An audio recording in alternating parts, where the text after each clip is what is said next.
All set. Okay, welcome to the October 12th, 2021 regular meeting of the Windham Southeast School District Board. Again, we're growing our way through technical difficulties as we learn to run hybrid meetings. And again, I will start the hybrid meeting with a statement about hybrid meetings. This meeting of the WSESD will come to order. This meeting is a hybrid meeting, which means that some are meeting remotely and some are meeting physically. Please note that while we will strive to provide means for those attending remotely to participate in the public comment period, there may be technical difficulties or reasons that otherwise prevent or interrupt remote public participation. Therefore, it is important to note that the open meeting law only ensures the public's right to participate and comment at a public meeting by attending at the designated physical location as posted in the notice and agenda. If a member of the public or the public body has technical difficulties accessing this meeting remotely, please alert us by email. In the event of a technical difficulty that cannot be resolved, we will continue the meeting. So, let's start. First thing, because we continue to have a number of emergent issues, pretty much sometimes on a daily basis, we're going to move the agenda around a little bit. And I'm going to once again table the review of progress on the WSESD ongoing social justice and anti-racist commitment item under old business and the climate crisis task force report item under old business. We are going to move the diversity and equity report up to the first thing that happens after we do the consent agenda. And I believe Michaela is here, yep, with video to show, and hopefully that will go smoothly in terms of techniques. So, first order is the consent agenda. Could I have a motion, please, to approve the minutes of September 23rd, September 28th, and October 6th, and warrants from September 7th, 2021 for $808,013. So moved. We got a few to go. Sorry. Warrants of September 13th, 2021 for $277,742.49. Warrants of September 20th, 2021 for $179,300.75. Warrants of September 27th, 2021 for $298,117.39. Warrants for October 4th, 2021 for $861,885.06. Payrolls for September 11th, 2021 of $1,351,047.40. And payrolls for September 24th, 2021 of $1,355,346.46. I have a motion to approve the consent agenda as presented. So moved. Thank you, Ann. Second? Second. Thank you, Michelle. Moved and seconded to approve the consent agenda as presented. All those in favor, please indicate by saying aye. Aye. Aye. Any opposed? Hearing none, the consent agenda is passed. So I'm going to invite Michaela to, I believe you can share your screen. I'm not sure if you need to do more than that, but if you do, Paul Smith is here and he'll make sure it works. Great. Good evening, everyone. Welcome. Thank you for having us today. Just to get started, just a reminder that what we're doing is going a little bit back in time. And we're going back to the end of last year. And this was a culminating video for the last year when the theme of the year was Justice for All. And so this video was made by a previous teacher leader, Ellen Tumovicus. Part of it was made by her, and it was all put together by Shannon Kelly. So that's what we have here, and I'll share my screen now. And I try to make it so you don't have to look at all my tabs. We'll see if that works.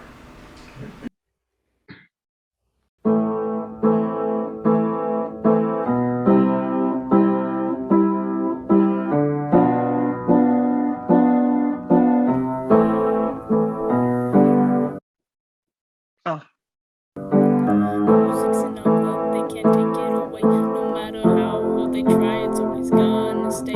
It's not physical, it's logistical, statistical, the quizzical, all about these equivocal. Pursue your writing to express your mind and your thoughts and your ideas about the world and your imagination, because whether you know it or not, you have a great, powerful role to play in the world, and your thoughts and ideas and expressions are very important. So I'll share this first poem that I typically share as an opening. There should be oceans of tears. There should be oceans of tears. This ink is not my blood. What right have I to speak? What right have I to speak? Think my words the salty oblivion to swallow this globe. Submerging continents. Mother's one perfect tear for her children.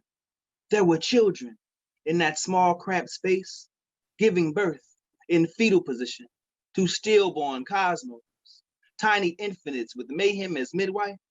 Below deck, below death, below breath was hope, hidden in heartbeat rhythm. And now sometimes I see our children are below deck, crammed in into small cramped space, but the wooden planks are blocks and stoops and streets. But our heart-beating hope tells me we don't have to live that metaphor, for we are the lineage of stars and suns. Look at the sky and see your reflection. Forgetfulness would have us think the oceans dreamt them. But galaxies do litter the sea floor. No one can ever take away our before. They sunk so that we soar. They hung so that we soar. They sunk and sung with tears in their lungs so that we soar. This is not a metaphor. This is not a metaphor. This ain't no metaphor. Middle passage. They can't take it away, no matter how hard they try, it's always gonna stay. It's not physical, it's logistical, statistical, the quizzical, all about these equivocal hypotheticals. It don't matter your skin color, gender, religion, love, and Hello, this is the Academy School Diversity team. My name's Sarah, and one of the successes that we've had this year is having a teacher lending library where I'll send out an email once a month with a couple of titles and teachers will check them out for me, and that's increased the titles that we're reading and our awareness of different topics. We also are meeting once a month as a staff to talk about different issues related to diversity and equity, and throughout the year we've really noticed an increase in the way that staff and students are communicating around these topics and thinking about them, and just sort of shifting all of our understandings about being lifelong learners. And we also have an LGBTQIA+ affinity group that has started, and we're really excited about that and continuing that next year. Hello, I'm Eileen Parks, the librarian, and it's been my pleasure to serve on the diversity committee with Anna and Sarah, and we look forward to next year.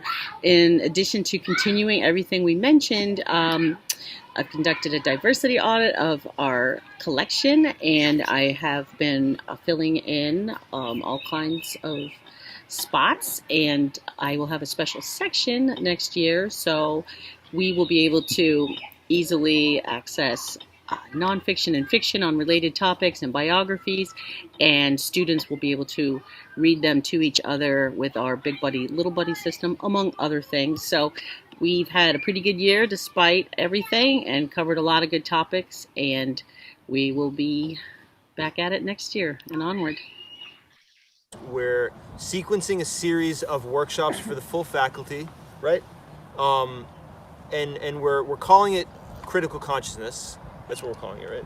Yep. And we're so the focus on that is examining our history and our past and our personal and sort of civic and social experiences with an eye for like bias and looking for places that bias has arisen or been presented to us in our past.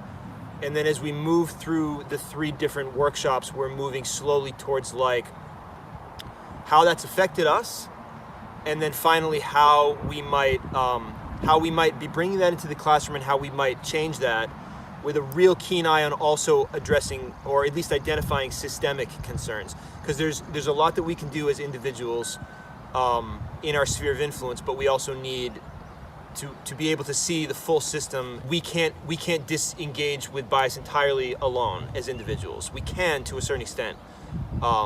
So we're 2 workshops deep, and we've got a 3rd one coming up in June, and we expect to keep doing them, probably 2 a quarter or 2 or 3 a semester over the course of the next couple of years. I'm beautiful in my way. Please God make no mistake. I'm on the right track, baby. I was born this way. Don't hurt yourself and regret. Please love yourself and regret. I'm on the right track, baby. I was born this way. Ooh, there ain't no other way. Baby, I was born this way. Baby, I was born this way.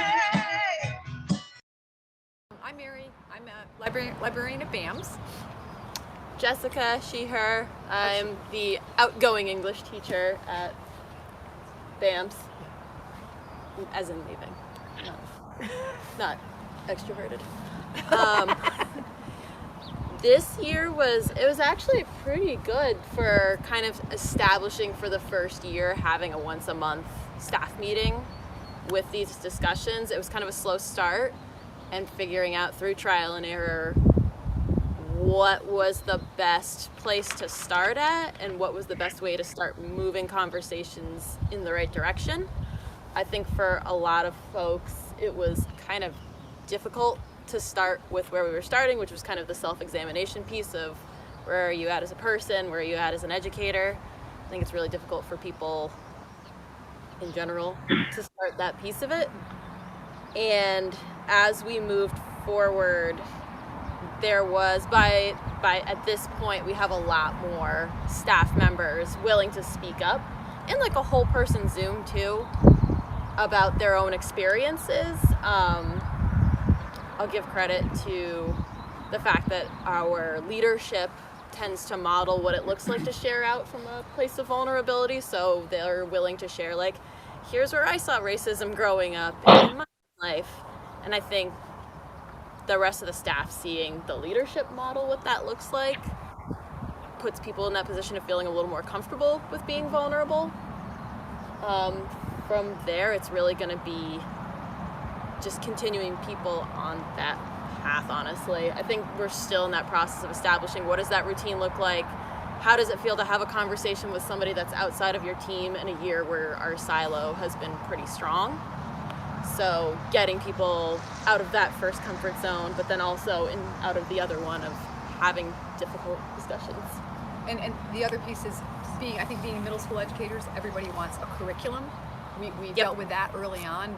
Give us something to do. That was, and we said it doesn't necessarily have a curriculum. So we've given them some tools, and so far the tools that we've given seem to be pretty well received.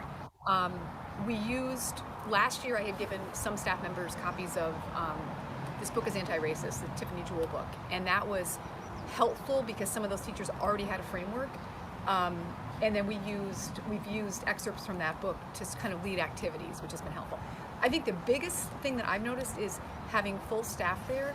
We're a really white staff. I mean, that's quite honestly what our makeup is. And we had the last meeting was tearful for some people. There were 2 teachers that reported what they've dealt with, and that's been really eye-opening for younger staff members to hear that. And again, 50 people at a staff meeting on a Zoom is really hard to manage, but for them to have a voice, I think was super, super, super important. All you've gotta do is sit there and digest the words that are running wild circles in your brain. These you can become a rapper if you don't stake a claim on this place. It's turning around us, irrelevant. You don't have to have a big ego and arrogance. That's what some of the big shots may sound like. But where does that really get you in your life? It might get you fame, money, and chicks. But where's the thing that makes your self-conscious tick? If you act like the stereotypes people have built in their head, then nothing will change for musicians, and that's what I'm trying to do. The music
Uh-oh, uh-oh, uh-oh. The MC puppet, P-U-P-P-E-T, UCB, ripping the M-I-C, constantly killing it non-stop. I be the puppet MC, repping the ones who be living in poverty. Slavery must stop. Easy delivery, hot electricity, P-U-P-P-E-T, puppetry hip-hop. Ghetto be breathing life into me magically. Humans believe that I'm real cause I'm not, cause I'm hip hop, non-stop, hip hop, non-stop, hip hop, non-stop, hip hop, non-stop.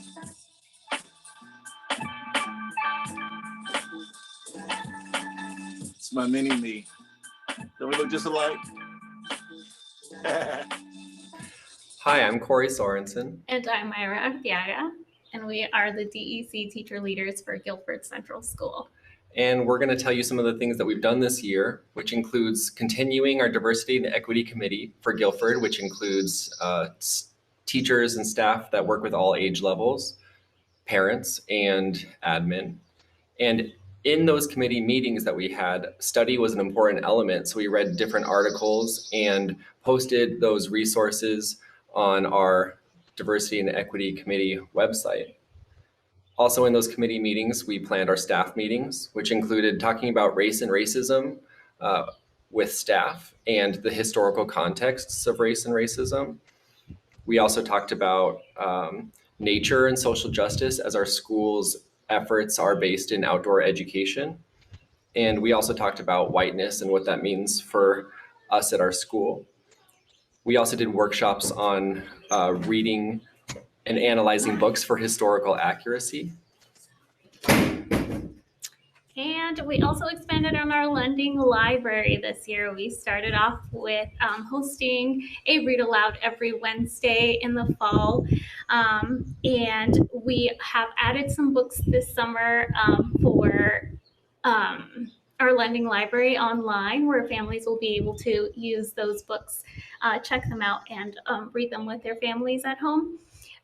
The group is also planning a study guide and some reflection questions to go with these books to encourage more conversations with them.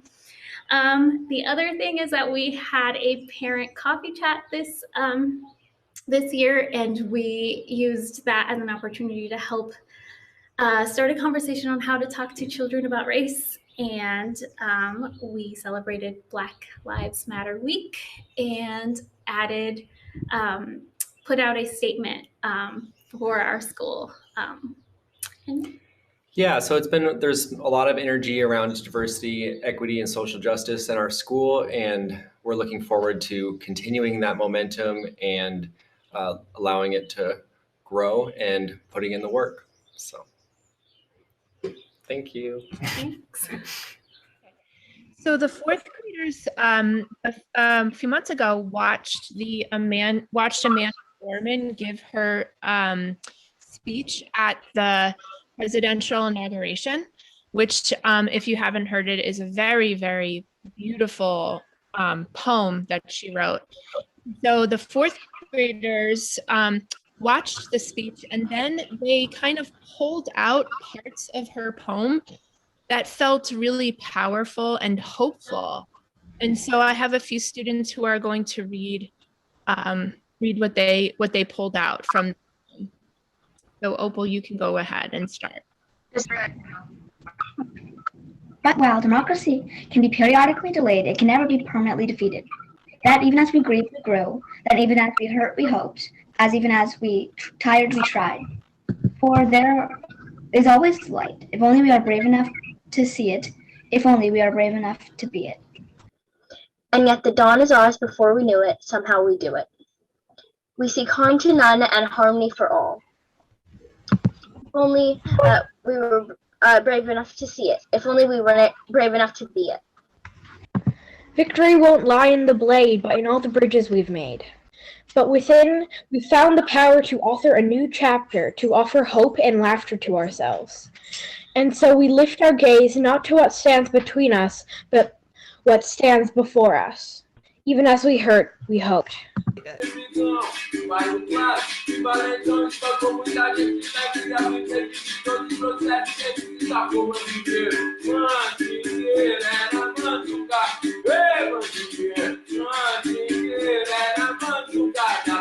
Olha nas eleições, se Deus quiser, vamos de grito, de correria, mando na briga, contigo, Romero da Mata de Pau.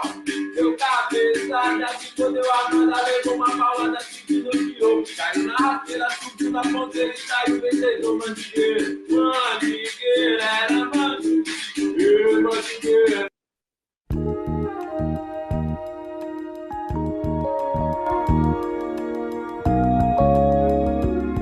Hi, my name is Adi, and I work here at PCS, and the Social Justice Committee here has really helped me constantly think about ways that I can support better the students of color that I have, and also constantly think of ways to support gender creative students and questioning students and other students who are marginalized.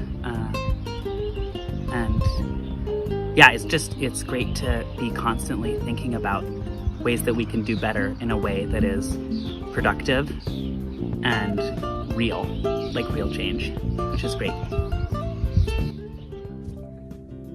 Hi, I'm Ellen Tumavikas, and I am the art teacher at Putney Central School, and I'm also one of the 2 teacher leaders at Putney Central.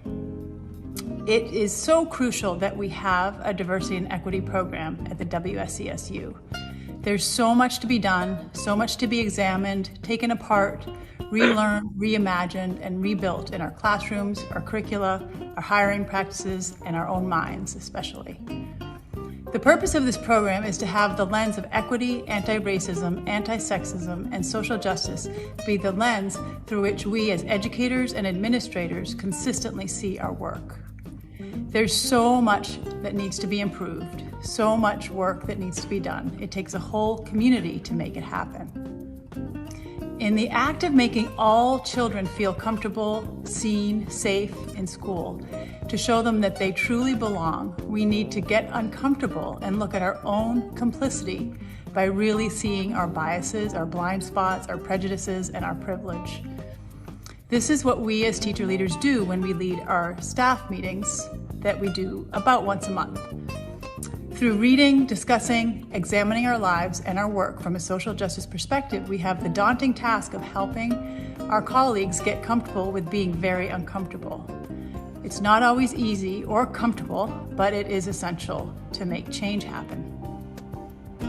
At times, the work feels overwhelming and the wins are often slow to come, but we have to keep persevering, keep doing the work, continue to get uncomfortable and seeing the world through lenses that aren't our own. Thank you. I'm Barbara, and I work at PCS as a paraeducator, mostly in the 3rd grade. And I grew up in a very liberal community, and we thought that racism was done, that people just wouldn't think or act in those ways anymore. This has made me somewhat oblivious in my adult life, attributing the subtle, pervasive behavior that perpetuates racism to other causes. The work of the DEC committee and the teacher leaders who do so much to increase awareness in our children and our community is invaluable to us, because one cannot change what one cannot see. My name is Jen. I teach 4th grade at Putney Central School. I am a member of our Social Justice Committee here at this school, and also have benefited greatly from having teacher leaders at school and that we have access to. As a member of the committee, I feel really fortunate to be able to come together as a group and talk and like sort of look at different ideas and curriculum, get ideas, be like, is this good? Is this bad? I don't know. What are some things I'm not thinking about?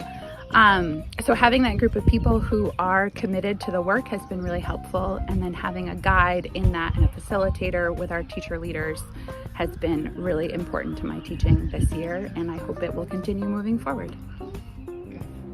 I'm Valerie Kasednar, and I teach pre-K at Putney Central School.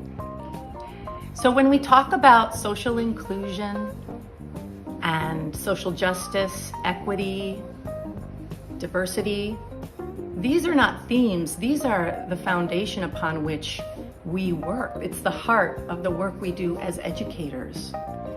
And our ideal would be creating a space where all people feel safe. Everyone feels that they are seen, heard, that they're listened to, that they have a voice, they're welcome, they're treated with dignity and respect, they're represented. And so this is the ideal, but we know that's not happening. There is so much work to do. And I'm pretty sure it was Maya Angelou that said, when you know better, you do better. And that's what we're doing. We're educating ourselves. We're educating our colleagues. We're looking critically at our teaching practices, at our curriculum. We're looking at our language. We're looking at the materials we're using. We're looking at the signage that we have. All of those things need to be really examined to reveal, is this supporting the core beliefs that we want here at Putney Central School? So the Social Justice Committee, that is the place to bring these issues when the problems get uncovered. A teacher will say, I heard this, I saw this, a student said to me, etc. Or can you look at this book? I don't think this is right. You know, those kinds of things. We're responsible for being here to be the ones that people can come to. Students can come to us, parents can come to us, everybody can come to us. So I'm really, really grateful that I get to be a part of this. I'm really, really grateful that the district is committed to keeping the lead teachers in the schools, to having social justice committees at every school, and to have a district committee that ensures that this work continues and is at the forefront of what we do. The projects, Washington Heights, Berlin. Ever heard of Vermont? It might have been that state you missed on your geography test, along with Rhode Island. And yes, I'm really just a theater kid with a message to deliver. Compared to my idol, Lemon Mama Rain, I'm just a beginner. And like Hamilton, I feel like I'm running out of time. If I don't get out of here, what can I make of my life? Making sense of my tornado instead of watching dumb shows. I make Okay, thank you so much for listening. Again, that's a reflection on last year, and so that some of those things are continuing. Right now, most schools already have their diversity, equity, staff meetings on their calendar. I would say at least 8 out of the 9 schools already have that. For our diversity, equity committee, for our district, meets on the 2nd and 4th Thursday of the month. And this month we're starting our Beginning to Deconstruct Whiteness study group, which will be on the third Tuesday of every month. So we have those meetings on the scheduled calendar already. This year, our theme is climate justice. And so that's what we'll be focusing on starting in January. And there are a few teacher leaders here that can answer some questions if you have any questions. And I just want to remind you that the song that you heard in the background was also, so you got some snippets of workshops that students attended from various ages. Some were for high school and middle school only, and some were for K-12.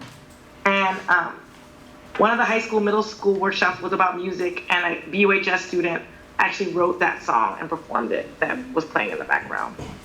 You missed that. Thanks, Michaela.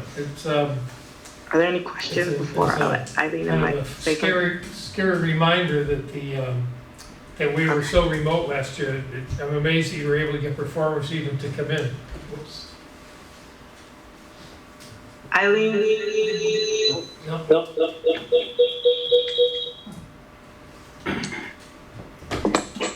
So. Hi, I'm Eileen Park. So we've got problem again.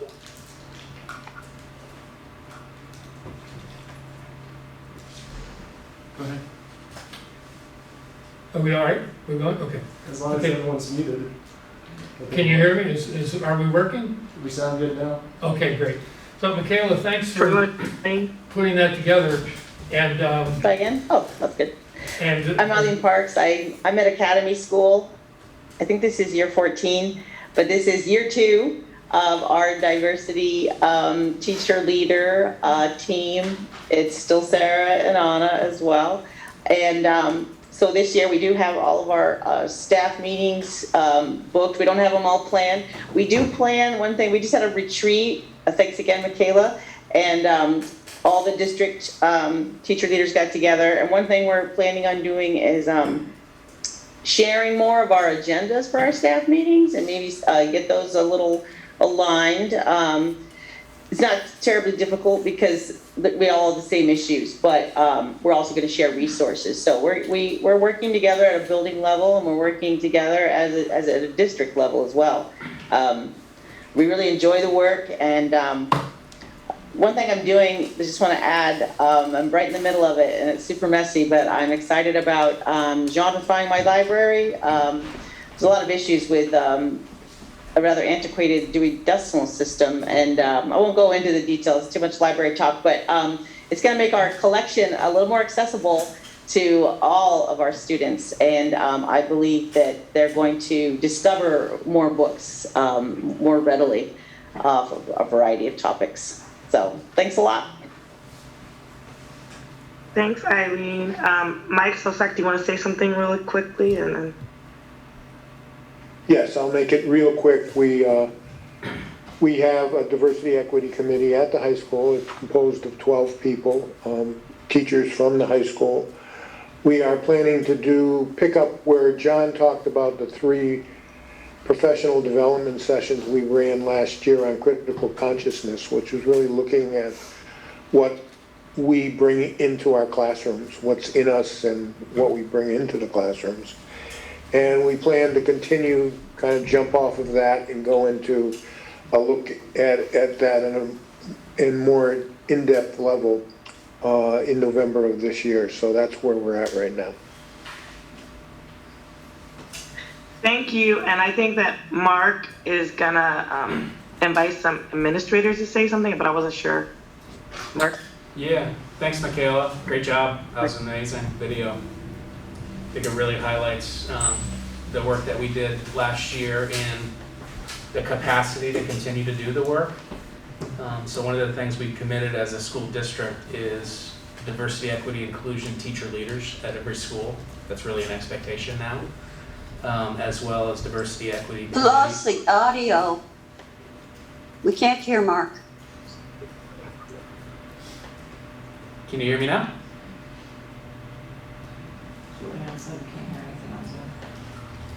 Try that. Can you hear me now? Yes. Okay. So what I was saying is, as a school district, we've are starting to build more and more capacity to do this work in a more effective way. So we've committed as a school district to hire diversity, equity, inclusion teacher leaders at every school. That's becoming that is an expectation, and that every school has a diversity, equity, inclusion committee that's active. And we are currently in the process of interviewing candidates for a diversity, equity, inclusion coach. So that's just and that person would work directly under Michaela and then with all the schools. So ultimately, where we want to get to is a place where diversity, equity work is incorporated into and reflected throughout the day in all that we do. And move from, siloed single subject discussions, but how do we, create professional learning communities where diversity equity coach, math coach, reading coach are explicitly working together, and we're looking at our curriculum together. So I think we made a huge step last year in identifying teacher leaders, and they clearly did a lot of really great work at the school sites by increasing capacity with through coaching, and then looking at ways to build our systems. I think there's a lot of bright future for the work ahead, and really want to thank Michaela for her work in leading us in developing teacher leaders. Do have a couple of principals here who can talk to things they've rolled out to start this school year. We're not going to hear from everybody, but just maybe a few. And then down the road, we can hear from all the schools eventually. Kate Margaitis at Green Street. Yep. Hi, everyone. So our diversity, equity teacher leaders have presented to the staff some offerings that they're going to offer in small groups. Each teacher leader will take a group, and so for the first semester of the year, we'll be in one group, and then teachers could choose another group to be in for the second semester. And so some of those groups will they'll focus on different things. There are 2 book studies. One group will be reading We Got This by Cornelius Minor, and the other is Why Are All the Black Kids Sitting Together in the Cafeteria by Beverly Daniel Tatum. There's a group that will focus on gender and sexuality, student lives, and classroom culture. So there'll be discussions, videos, readings, and activities. Another group about Vermont's often untold story and discussions around Vermont's racial history. And then another group focusing on podcasts related to diversity and equity, listening to and discussing those on topics of race, ableism, and gender. And a lot of the focus in the small groups, other than just discussions, will be how it can be applied in our own classrooms. Nice. Talk a little bit. Sure. So at Oak Grove, we got our diversity, equity, social justice group up and running today. For the first time, we met as a committee with our teacher leader. We were very busy in September with other things, but so we wanted to make this a priority moving forward. So we had our meeting and we reviewed, there was a diversity retreat with the teacher leaders last week. So there was a review of that and some of the things that we will be aiming to make sure we have at, I think, all schools, specifically at Oak Grove, are some affinity groups for students, a social justice group. And then we talked about how we could plan our staff meetings for the year. So we have one staff meeting a month dedicated to this work. And we got through the plans for through December, and we're gonna start by focusing on work with staff. And we came up with the idea or the theme of identity, and really looking at staff identity first, and then how can we apply that to the work we do with students. And it was fitting that we had a UDL workshop this morning with Mirko, and he did some really great work with us around this kind of work, and some of the activities or things that we did in that session will fit nicely into the work that we're doing, so it's nice to combine those 2 things. And so we'll be starting with some identity circles that we'll be able to do with staff, and then hopefully work on ways to do that with the students in the classrooms. We're also going to look at gender identity and family identity to really to work on that. And then the second half of the year we'll be working on the application with students. So we're excited for that work, and I think that there's a lot of avenues we can take there, and we'll see where we go.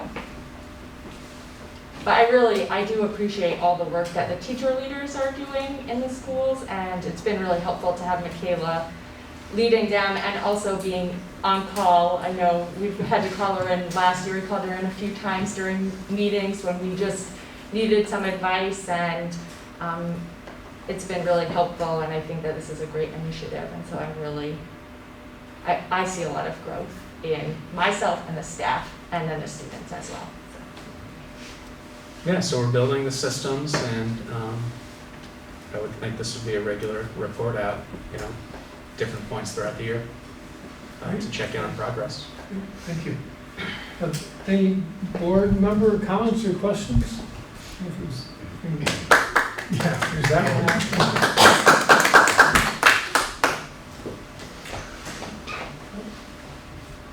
Well, thank you, Michaela, and look forward to the next version, and a little more, little less remoteness, a little more personal contact. Thank you so much. Thank you everyone for everyone's investment, and I think that this wouldn't happen without the community, without the schools, without everyone really being invested, and people are 100% in, I think. And so thank you everyone. Thank you. Next on the agenda is a 10-minute segment for public comment on non-agenda items. If there's anything that members of the public would like to comment on that is not on the agenda, this is the opportunity. It's not likely that you'll be able to get a response or an answer, because if it's something that's not on the agenda, we clearly haven't prepared. But we have a little bit of time set aside here, and if there are a lot of things that people want to talk about, then we come back to them toward the end of the meeting, so we can get our business done. So if there are anyone who has a comment on a non-agenda item, would you please raise your hand, and our host will recognize you. No hands here. Okay, and we will move on to the administrative report. I have COVID update and BUHS climate report. I'm not sure if that's the order you want to go in, or Sure. I can start with a couple of resignations and a new hire. In terms of resignations, Green Street School librarian Eric Olderstein. I think Kate has a letter you wrote. Yes, it says GSS staff, I will be resigning from my position as librarian and STEAM instructor at GSS. I deeply apologize for how this may affect your own affairs. I want to thank you all for welcoming me into your community. My decision to depart has absolutely nothing to do with the amazing staff and students. There are times when self-care and family must come first. Be well and continue to do great things for the Brattleboro community. And then Deborah Wright, BUHS school counselor. Deb writes, please accept this letter as formal notification. I'm resigning my position as school counselor effective on November 8th, 2021. I will do everything possible to wrap up my duties and make sure the transition is as smooth as possible. While I have enjoyed working at BUHS for the past 13 years, it is time for me to move on to something that is closer to my new home. I wish you and BUHS all the best. Thank you for your support over the years. Deborah. Great. Thank you.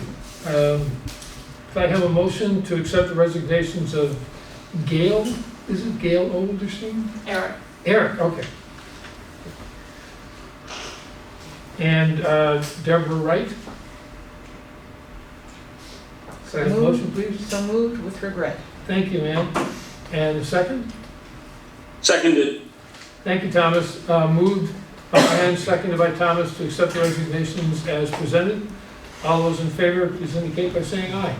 Aye. Aye. Any opposed? Hearing none, the ayes have it. With regret, we accept the resignations. And one new hire? And we have a new hire at Guilford Central School, grade 5 classroom teacher, Nicole Stevens. Great. I have a motion to accept the employment of Nicole Stevens for the grade 5 position at Guilford Central. So moved. Thank you, Ann. Second? Second. Thank you, Sean. That would have been Jackie, not me. Oh, okay. Well, sorry there. Thank you. So moved by Jackie, seconded by Sean to accept Nicole Stevens' appointment to Guilford Central 5th grade position. All those in favor, please indicate by saying aye. Aye. Aye. Any opposed? Okay, thank you. The ayes have it, and Nicole is affirmed.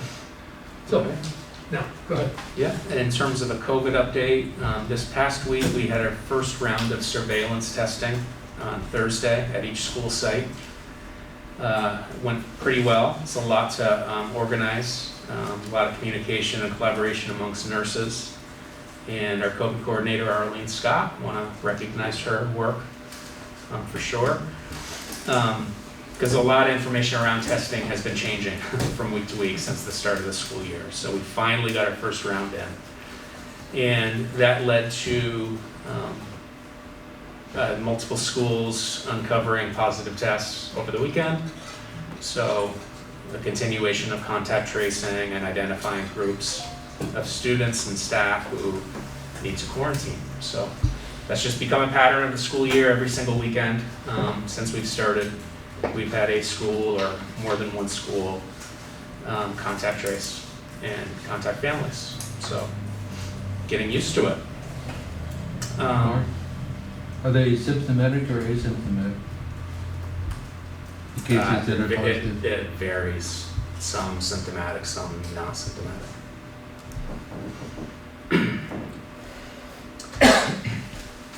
So I think that covers that. Any questions or concerns to the board? Comment? Yeah, go ahead, Jay. Twice this year, my family has gone through just kids getting sick and maybe symptoms and go get tested. And in September, it wasn't that big a deal. It was pretty quick to get a test. And a few weeks ago, it pretty much took all week to get a test because everybody was so busy and results took longer. And it created an enormous amount of stress. So then when I got the email with William's results, completely having forgot that, oh, he was going to get tested Thursday. I don't have to have this amount of stress of lining up a test in my life. It did so much for me personally, and I've spoken to other parents that feel the same way, like this big sense of relief that we can know without jumping through hoops. Mm-hmm. So I really, really appreciate it. I know it's a lot of work on you guys, but geez, that email was such a stress relief for me. That's good. And we are looking at other testing programs, scenarios. Nurses spend the morning collaborating on that. So moving forward, we may have more capacity to do testing. However, I am hesitant to say that because it's a large undertaking. In terms of the BUHS climate report, Steve and I will both speak to this, and Nancy and Keith feel free as well. I think it's no secret that it's been a rough start to the school year, for sure, especially for, I would say for all schools. The challenges are very great in welcoming students and families back from essentially, in many ways, being remote for a year and a half. At the high school and bands, kids very much have been remote most of that time. Our model last year was about a day, a week in school at the high school. So there have been lots of conflict, lots of situations that have led to anxiety, and we're not walking away from that. We own that. Student voice has been very strong. Students want a safe school, and they have been asking for that. And so tomorrow, Steve and I are attending this student council meeting. We're going to meet with students, hear their ideas, work with them on moving forward. And the other way we're looking at this is, we got to embrace what's happened, what the first month has been like, but then we have to identify moving forward, how are we going to make it better, to improve our culture and our school community. So we've identified a couple of immediate actions that we're working on right now, and then some more long-term work that we're trying to establish. In terms of the immediate actions, we've identified at the school some resources that we could use. And one would be another member of our security team. So we are going to be hiring a student safety officer. Interviewed a gentleman today. I'm very pleased with him, and his start date will be November 1st. So just in a few weeks. So that's one area that we've identified and have put energy into creating that resource for the school. The other one that we've identified is adding a dean of students to the school to assist the principals and the teaching staff with discipline, but also a proactive focus on conflict resolution and restorative practices. So that's how we're framing that position. We are advertised, we have a number of candidates, and we'll be moving as quickly as we can to meet those candidates and make some decisions. Another area that you heard tonight, we had a resignation in the counseling staff. So we will be putting an advertisement out for counseling. I bet Steve already has. And that may provide an opportunity to, maybe we hire more than one counselor to come into this building. Because that is an area where we could use student support as well, given, I would say, a crisis that we're in, based on what the first month of the school year's looked like. So those are kind of the immediate actions that we're looking at taking. Long term is, embracing student voice. Students want to be part of the solution. That became evident in a leadership council meeting that Steve and I attended. Like I said, we are going to student council tomorrow. But Steve's developed a really nice idea of using advisories and really use that time to specifically work on building community. I'll turn it over to you, Steve. Talk a little bit more about that. Yeah, thanks, Mark.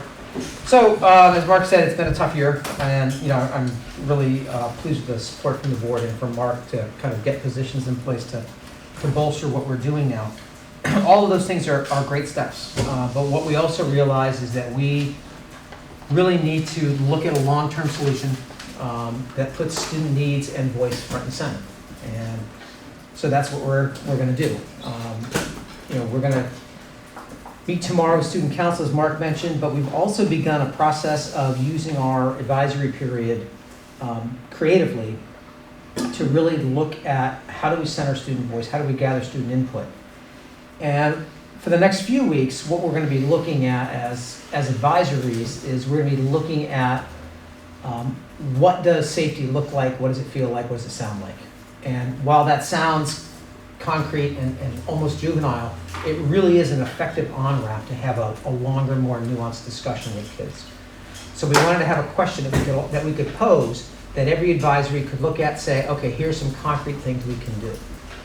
So our plan over the next couple of weeks is to, twice a week, have meetings in advisory and look at that question and really come up with up to 5 different things in each advisory. What are 5 problems we see? What are obstacles to school safety? And then what are solutions? And those solutions will need to include, in that solution, what is the role of the teacher? What is the role of the administrator, of the student? So how do we all own pieces of this? And how do we all make this problem something we approach and overcome together? That discussion will go on, as I said, for a couple of weeks. Thursday morning, I'm meeting with a group of interested students who are very excited about taking over that planning process and working with myself and teachers to really plan, okay, what are the next questions we ask? Do we talk about questions such as, how do I support a friend without going and hitting somebody? How do I,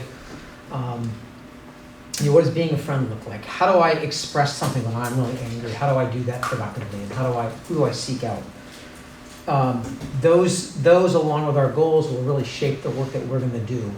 We anticipate that we're going to keep doing advisory meetings at least through the end of October, most likely through Thanksgiving, to really kind of lend student voice and to center the student's voice. As Mark said, students are ready to talk about this. They want to be a part of the solution. They want to propose solutions, and our job is to listen to them and to really support them in that process. While the circumstances are terrible and we're really not happy with the way we've started the year, I'm pretty gratified by this process, and I really think it's going to lead to some permanent changes in how we use our advisory system, number one, and how do we gather student voice and how do we amplify student voice. And that's our goal ultimately, is to take student voice and amplify it. Parallel to that, we met as a faculty today to kind of talk about this same process, and we identified some faculty members who said that they also would want to be a part of this process from the faculty end. So I see that work continuing as we move along. So And you know, one of the things we had talked about as well is along this way with these action steps, we need to make sure that we have concrete ways that we're going to assess how we've done. It can't just be, oh, things feel better. Well, what does that look like? So we're really going to look at concrete data.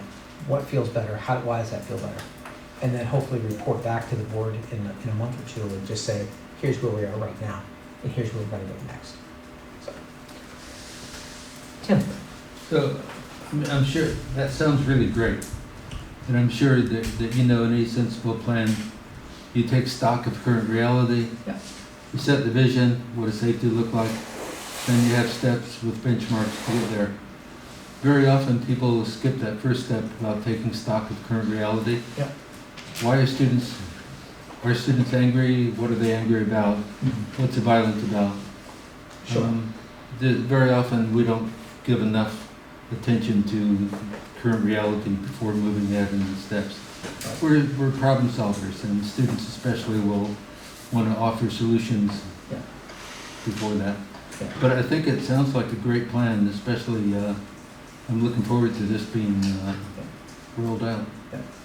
Part of that answer to that question, you know, why do students do this? You know, that really becomes clear to us during the reentry process for students.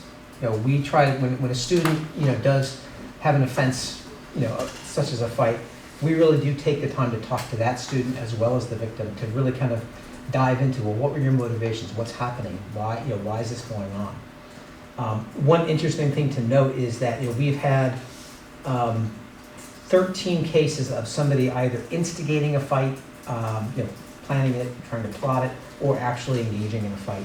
And of those incidents, 8 of them have been among our freshmen. Have been what? Among our ninth graders. Oh. So to me, that speaks to that we need to do some work with some ninth grade students and really kind of figure out how's that transition from a really rocky middle school experience to high school going, and what do we have to do to support those students specifically. You know, as I said in a letter home to families last week, part of this has also been conflicts that students have had that have simmered and boiled over during the summer that are now coming back as they enter school and they're together again. One thing I'm really happy to report is that whole, and I don't want to jinx it, that summer conflict appears to be in large part resolved. So. And just one more question. Sure.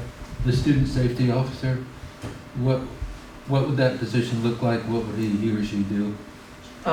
So they would be available as a resource to students. So they would have certain areas of responsibility, you know, during passing times, during lunch periods, or they would have certain places that they would be. They would have a position while school is opening and closing. They'd be responsible for hallway supervision, bathroom supervision, not standing in the bathrooms. They would respond to calls in classrooms if teachers need assistance. You know, really what all of our safety officers do is when they arrive on the scene, they are really there to help de-escalate the situation. You know, they're not there, you know, to lay hands on students. What they're there to really do is to, like, if a student needs to take a walk, let's go for a walk. Let's go see your school counselor. Let's go see the engagement coordinator. Let's find somebody somewhere that you can talk to before this gets worse. And that's really the goal of what our safety officers do. Thanks, Steve. Sure. Steve, just a quick clarification. This new student safety officer is being added to the 4 that we already have, and that these are long-standing positions that people that are in the schools are very familiar with, students and families. Yeah. Are really familiar. Yeah, it's not a new thing, it's some additional support. Great, thanks. I have a question.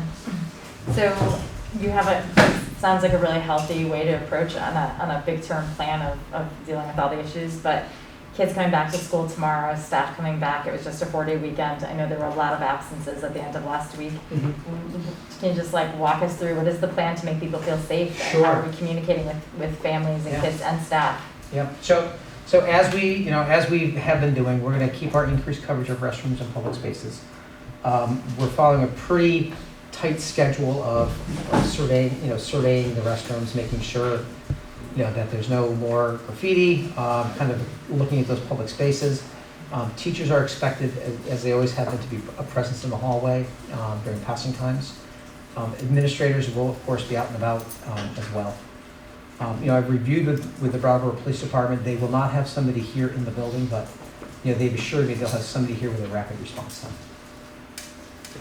So, but as last week, I'm also pleased to report that we did not have any incident that was purported to be taking place. It never happened. And do you feel that the staff, I know today was a day for staff to come together, are they feeling a little bit more confident or in a place to support our kids, since our kids just grab at the adult that they connect with? Do they have the means they need to be able to support the students regards specifically to safety? Yeah, I've had some individual conversations with staff, and I think it runs the range. I think, some staff are, ready, eager. We talked about the need to have a consistent message today, that we do need to be consistent as we're working with students. To remind students, one of the things we talked about is to remind students, about the power of rumor, right? And that sometimes rumors take on a life of their own, and they can become very disruptive. So, does that help? I think there's great power in being present, right? So if staff are seen in the hallways greeting kids, and that becomes, it probably already is, but really emphasizing that and talking about it. But being out there, identifying kids, saying their names, saying hi, trying to make eye contact, those actions go a long way. And we've talked about student buy-in, staff buy-in. The third level that we really need is family buy-in as well. So one of the things that Steve had shared with me is that cutting class is a statistic that has been pretty high the first month of the school year. That's where we can use family support. When we contact the families about a child cutting a classroom or cutting a class, getting that support from home goes a long way as well. But it's not, this is everyday work. It's not one thing, you just check the box and we solved it. We gotta be committed every day to doing the work, having the discussion, and holding each other accountable for doing that. And kids may think that advisory gets boring. Well, too bad. We've had a rough start. We gotta be committed to everybody being part of the solution. And if you can be a good role model, embrace that part of it. But another thing I know that Steve and I talked about today, what the kids want is they want to have fun. And that's where I think they want to engage us in ideas around how do we have fun at school? What are some activities we can do to celebrate each other and have fun? So. Yeah, a lot of students lamented that we didn't have a pep rally, because of COVID regulations. We didn't have a homecoming dance because of COVID. And so we need to look for creative ways. And that's one of my questions for the students tomorrow and Thursday. What are some creative ways we can get together and have fun without violating social distancing or requirements?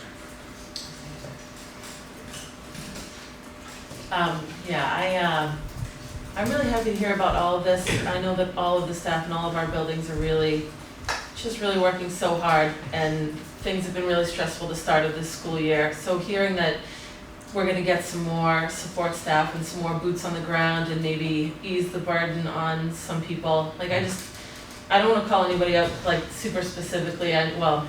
Chris Day, I know that you're somebody that's been wearing many, many hats, and I hope that these moves can make things more reasonable for you and everybody that's in your situation. And I really just want to say thank you for everything that we know that you're doing.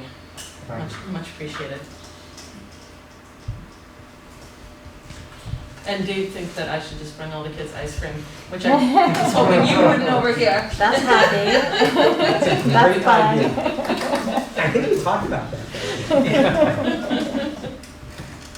Other comments or questions from the board or anyone online? No hand. Any questions or comments from people in the public, from the community members present?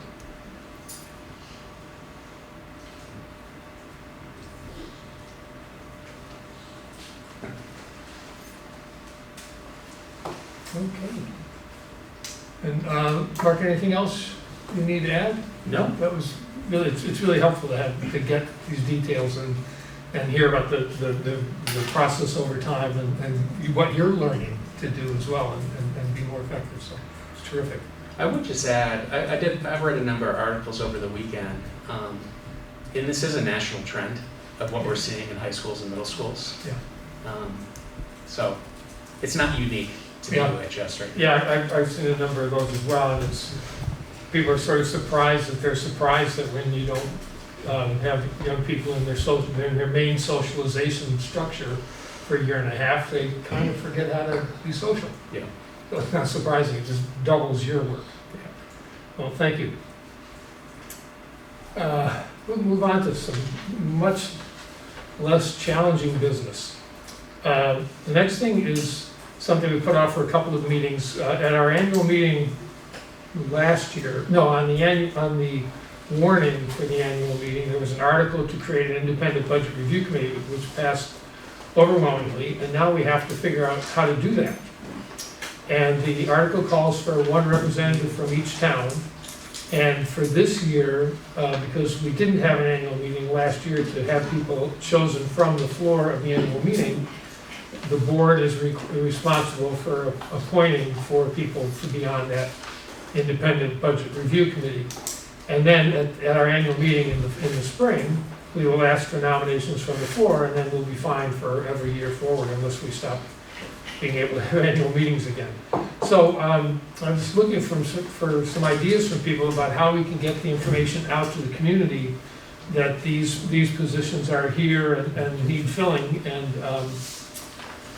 and get some applicants so that we can do our work. And I thought about some obvious things like contacting the select board and putting out a press release. But, and we've got a communications council that is able to post things pretty broadly. But just looking for other ideas for how are we going to go about doing this. Is there any compensation associated with these positions? There wasn't in the article. We might want to offer that as a conversation at the annual meeting about whether to provide a stipend for people to do it. It can be, this is a large budget, and so it could turn out to be quite a bit of work. Can we specify how much work? No. Well, it's a $55 million budget this year, and it's not likely to go down. And it's 10 institutions and 700 employees, 2,500 students. So it's a very complex, and plus it's a regulated entity with taxing authority. So there are traps, booby traps everywhere. So it's definitely a big job. But someone who's good with numbers and loves doing that, and the Brattleboro town has never had any difficulty finding people to volunteer for that committee. And they do a great job. It's a real service to the community as well. So I think we're gonna need a really clear, job description for people, very clear what they're signing up for, what their duties consist of, and what that looks like, that it's not, doesn't represent authority. But that's a great starting point. What was that last part, Michelle? A good selling point, did you say? Just a starting point, just a good starting point. Oh, starting point, to okay. be very clear definitely. about what that role looks like and why it exists and what that work would consist of. Yeah, good idea. It might be a hard sell. I'm thinking. We'll see. Yeah, could be. Then would it necessarily be outside the staff and outside the board? It's from the public. But does that mean that staff are not eligible? Well, the definition was independent budget review committee, so I think some of it was, a board member or someone on staff would not fit that description. Yeah, because the board does the work to create the budget with the admin. Yeah, I know the board would be out of it, but the staff also. Like WSESD staff? Yeah. What about leadership council members? Oh, absolutely. They can do Yeah, this? if they're not teachers or staff members, yeah. I mean, you can't really have an employee presenting public perspective on their employer's work or their budget, that pays them, so that wouldn't work. But yeah, leadership councils might be actually, that'd be a great place to get to send the job description once we have that. Okay. Those are two really good ones. Anybody online? Any of our people at home having a moment of inspiration and helping recruit people for the budget review committee? All the live videos just turned off. I wonder if they got the speakers. The speakers turned off. But we'll move forward with these. Oh, Christina, yes. You could mine former recovering board members because understanding the school finance mechanisms is a pretty tricky learning curve, and so people like, former BUHS board, all those people on the former WSESD board might be willing to step up, but it really helps with the learning curve to have people that understand all those budget line items. And former employees of the administration as well. Yeah. A couple of people that retired last year from the business office come to mind. Really great names. And you are a glutton for punishment because you know where we're going. Do you want to sign on now, or do you want to wait till I punish you? I said I would do it, Dave. Okay. All right. Well, we got one. We got one. Thank you. Excellent. Dummerston. We've got one nominee from Dummerston already. Dave, can we They're going just, to be banging down the doors. can we just clarify then, if we are making appointments this year, then what that recruiting process looks like, what's appropriate for us to, are we leaving it at this list? That was really easy. Yeah. But I just want to clarify what recruitment would look like and just make sure that we're checking the boxes to, we're not just asking after this everybody's- year. Yeah, I'm not buying anything, but, well, I understand that in the future would be something that happened on the floor that were appointments, but since this year the board is appointing people and we're basically out to recruit people, I just want to have I don't think we have very much time because the budget stuff is coming up quick, and I imagine those people would be. Probably a month would be on the outside, yeah. Okay, so I just think we need to be clear on sort of what boxes we're checking to make sure that we're ethically balanced and putting it out there to everyone. Although I do think that's really convenient when someone's sitting right behind you who knows what they're doing. But since I'm not sure if you have any ideas about, other than the media, Select press Board and releases, Leadership and Council the sounds communications council, please let me know. Okay, so are we going to ask people to write a message to the chair to say that they're interested? I'm just thinking about already working on this, so would that be a way to do it, to say if you're interested, absolutely. please You send her a letter of intent of interest to the chair or something? An email, they could respond to an email or have an address to send it to. Okay. Other questions? Any other thoughts? Okay, we'll move on to, gosh, we're going to get to executive session before 8 o'clock. That's impossible. Next is an update on progress toward the abuse investigations, support and accountability, next steps, and possible actions.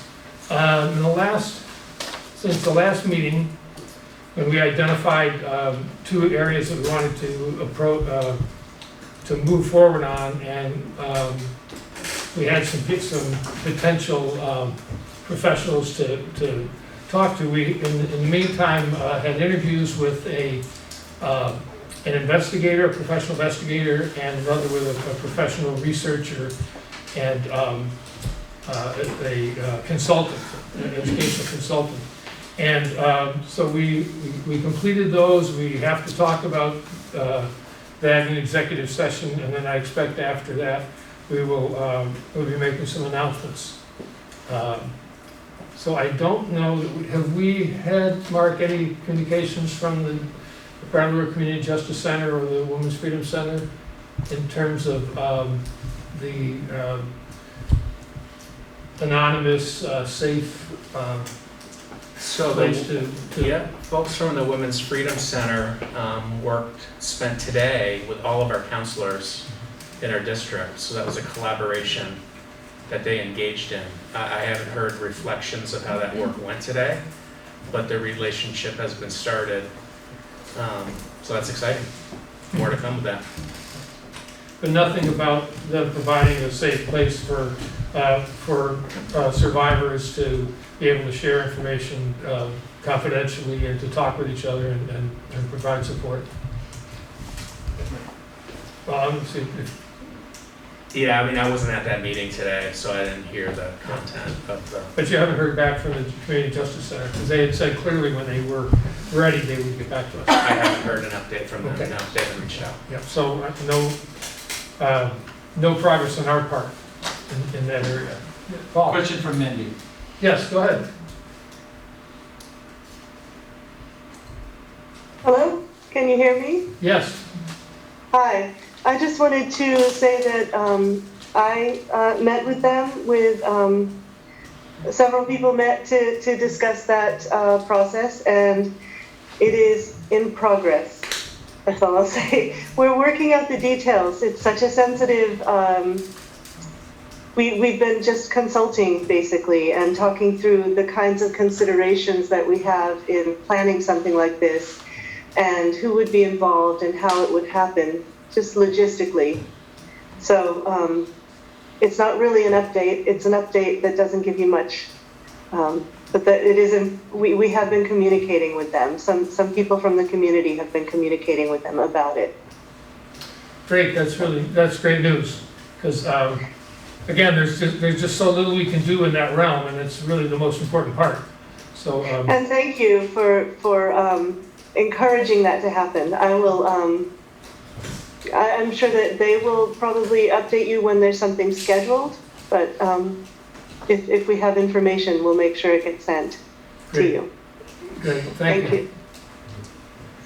Any other questions, comments, information to share from the board or anyone else?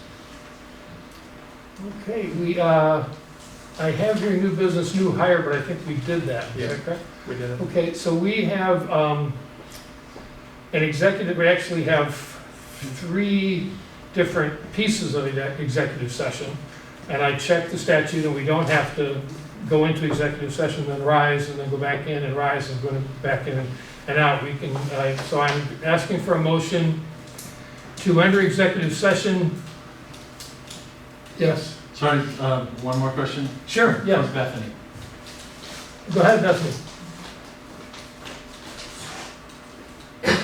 Hi, thanks. I'm sorry, David. I feel like that just jumped really quickly, and I just wanted to check in. Was there progress? I know you just asked about the meeting with the Women's Freedom Center, but was there going to be any sort of update or progress about hiring an investigator, starting a task force of any sort, or a committee that is specifically looking at this issue, or anything else that's happening within the district or the school board or anywhere about this issue? Because it seems like that was a very quick update, and I'm just wondering if perhaps there was another update involved there that I somehow missed, because that seems like we glanced over a lot of other issues other than just the meeting with the Women's Freedom Center.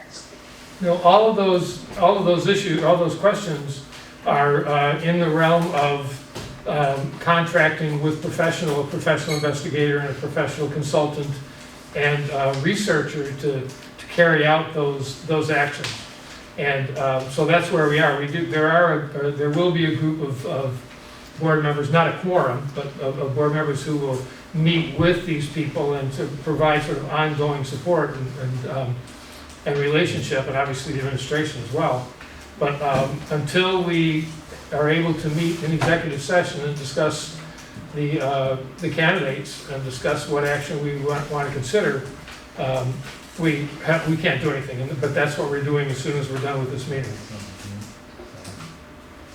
So then can I just follow that up? I guess is that to then say that when you're done with the executive session that you'll be coming back to inform the public of what was decided as far as hiring an investigator goes and what those next steps will be?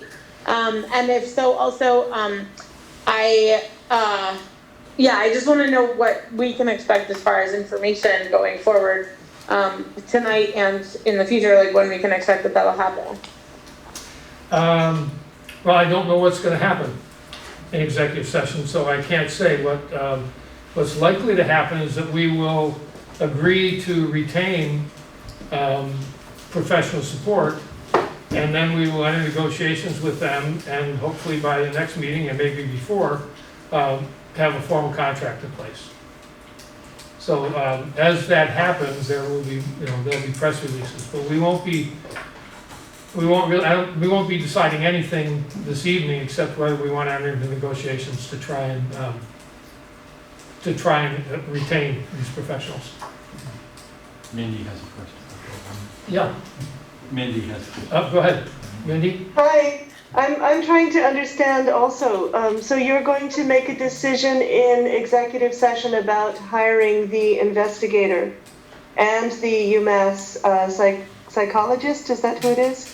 Well, is that what you're saying? We can't make decisions in executive session, and we can't hire them until we have clear contractual language that explains what they're doing, what they would be doing. So yes, I mean, what you said is our intention, but we have to go through the legal steps. We have to make sure everything is in order. We haven't ever done this before, so we're being really careful.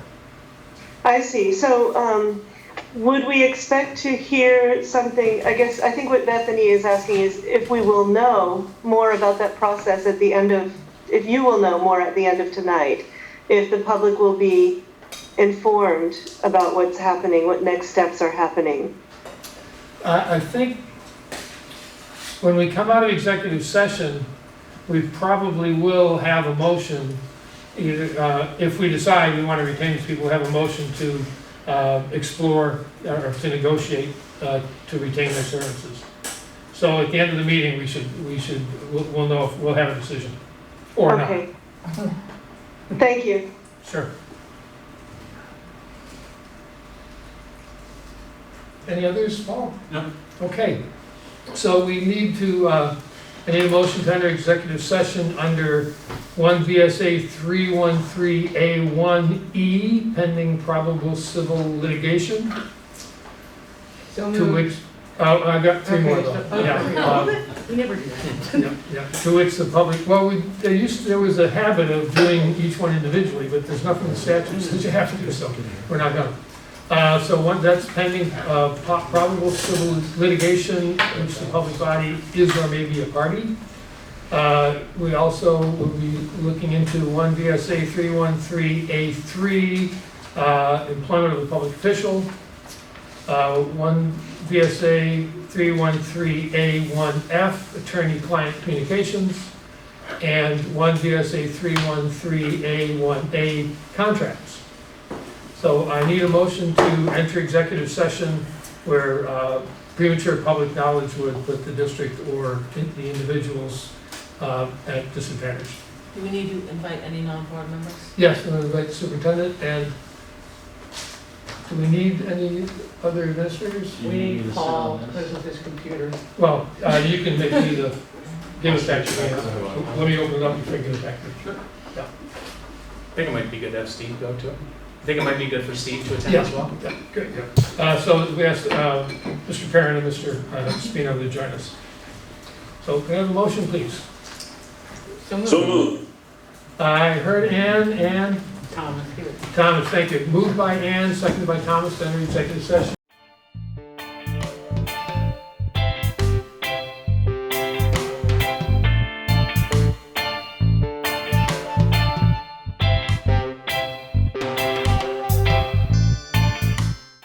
So we rise from executive session at 8:15.